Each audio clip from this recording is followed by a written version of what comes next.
Have you ever looked at a 500 rupee note in your wallet and thought, this is just paper? A piece of paper with some ink and a signature.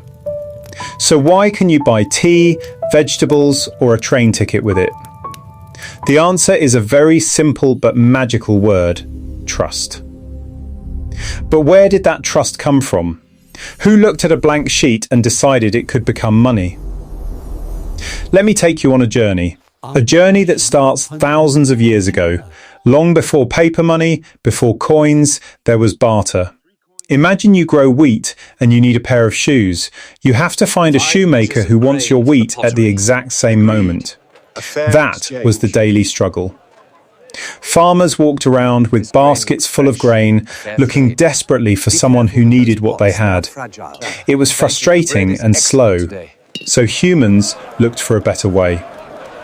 About 2,700 years ago, in a place called Lydia, a blacksmith started hammering small metal discs. The first coins were born. They were shiny, durable, and everyone accepted them. Now trade became easier. But soon a new problem appeared. Coins were heavy. Imagine a Chinese merchant trying to buy a piece of silk. He had to drag a cart loaded with thousands of metal coins. Sweating, struggling, exhausted, there had to be an easier way. And then, in ancient China, someone had a brilliant idea. What if we use paper receipts? During the Tang dynasty, merchants used something called flying cash. You could deposit your coins in one city and get a paper receipt that you could redeem in another city. No more heavy carts. Then came the Song dynasty and the world's first real paper currency. They called it Jiaozi. Woodblock printed, stamped with official seals and backed by the government. People started trusting it. And just like that, paper money was born. A few centuries later, an Italian traveller named Marco Polo reached China. He saw paper money and his eyes went wide. He could not believe that people were buying and selling with pieces of paper. He went back to Europe and told everyone about this strange magic. But Europeans laughed. They thought he was joking. Meanwhile, they were still struggling with heavy sacks of silver coins, especially in cold, snowy winters. Finally, in 1661, Sweden issued the first European banknote. Then England followed with the Bank of England in 1694. The idea spread slowly but surely. Now let's come to India.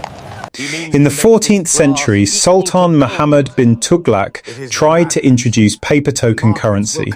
He held up a note and announced it. But the people did not trust him.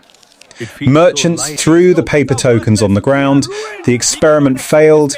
It took centuries for India to try again. In 1770, the Bank of Hindustan in Kolkata started issuing promissory notes. Then in 1861, the British government passed the Paper Currency Act. The first official Government of India notes were printed on hand-operated presses. And in 1935, the Reserve Bank of India was inaugurated in Mumbai. Well done, everyone.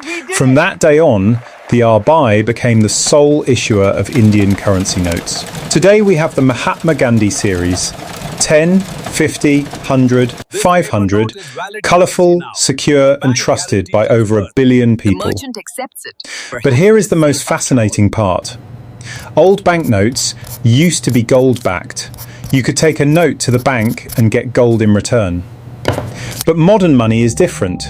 It is called fiat money. That means a rupee note has no gold or silver inside it. It is valuable only because the government says so and because we all agree to trust it.